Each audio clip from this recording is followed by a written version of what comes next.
நடிகர் விஜயை கண்டித்து சாலிகிராமத்தில் அமைந்துள்ள காமராஜர் சிலை முன்பு நாடார் சங்கத்தினர் கண்டன ஆர்ப்பாட்டம்.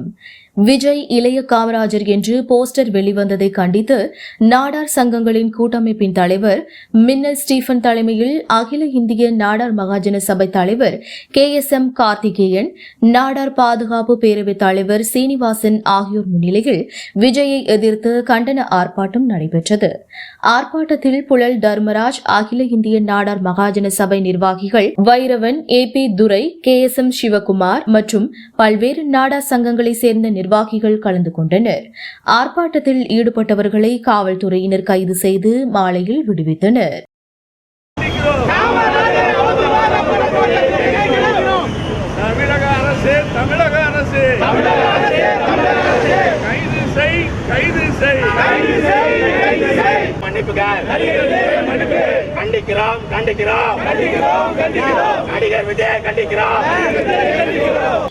இவர் காமராஜருடைய சிம்மாசனத்தில் உட்கார்ந்து கொண்டு விஜய் நடிகர் கூத்தாடி இவர் என்றைக்கு அரசியலுக்கு வந்தார், இவர் இந்த திரைப்படத்துறையில் நடித்து முடிவதற்கு முன் இந்த மக்களுக்காக செய்த சாதனை என்ன, இவர் நடித்த காலத்தில் இந்த இளைஞர்களுக்கு இந்த விஜய் அவர்கள் சொல்லிக் கொடுத்த நல்ல பாடங்கள் என்ன, இதையெல்லாம் தாண்டி அப்பழுக்கற்ற தலைவர், கரைபடாத கரத்துக்கு சொந்தக்காரர், இன்றைக்கும் தமிழகத்தில் சிறந்த முதல்வர் என ஒரு ஆய்வை நடத்தினால் அதில் 56 விழுக்காடு காமராஜரே சிறந்த முதல்வர் என்று சொல்லி ஆய்வுகள் சொல்லப்படுகின்ற அப்படிப்பட்ட மாபெரும் தலைவரை சிம்மாசனத்தில் அமர்த்தி அழகு பார்ப்பதை விட்டுவிட்டு இவர் சிம்மாசனத்திலே உட்கார்ந்து கொண்டு காமராஜரை பின்னாலே நிப்பாட்டி அவரை சிம்மாசனத்திலே அவர் தள்ளி இவரை தூக்கி சமர்ப்பது போன்ற ஒரு வால் போஸ்டை இங்கே போட்டிருக்கிறார்கள். அந்த இளைய காமராஜர், வாழும் காமராஜர் என்ற வாசகங்கள் தொடருமே. ஆனால் இது முதல் கட்ட போராட்டமாக இங்கு போராட்டத்தை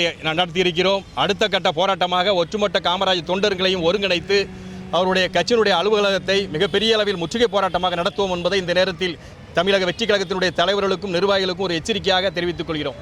நாடார் சங்கங்களின் கூட்டமைப்பு தலைவர் மின்னல் ஸ்டீபன் நாடார்.